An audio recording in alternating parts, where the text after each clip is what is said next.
Tri Hikmawati, pembuat mie celor Palembang, tetap mempertahankan usahanya di tengah pandemi COVID-19 karena pembatasan aktivitas masyarakat. Mie celor yang biasanya disantap untuk sarapan pagi, kini ia jual secara daring. Sebagai salah satu makanan khas Palembang, mie celor juga cukup melegenda sebagai kuliner khas.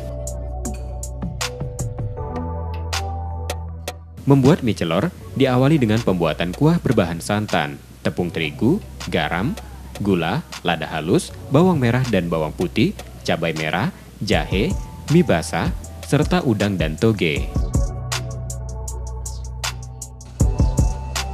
Haluskan bahan tadi kemudian ditumis. Lalu tambahkan santan, sedikit air, garam, dan gula. Agar kuah lebih kental, tambahkan sedikit terigu.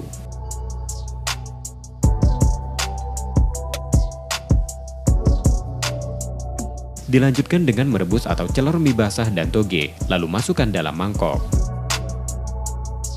Tambahkan potongan telur rebus, udang, dan taburan bawang goreng. Kalau mie celor ini khasnya ini udangnya, sangat dominan dengan udangnya. Kalau bumbunya seperti biasa kita prosesnya abang bawang putih tadi. Jadi di kaldunya ini yang kita banyakin udangnya, jadi khasnya.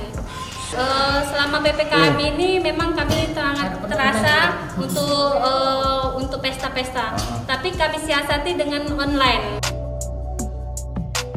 Rasa kuah mie ini menjadi pemikat makanan yang pas disantap saat sarapan.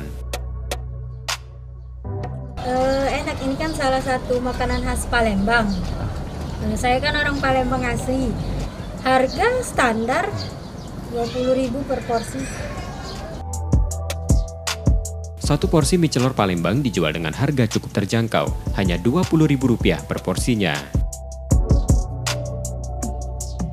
Nur Muhammad, Kompas TV, Palembang, Sumatera Selatan.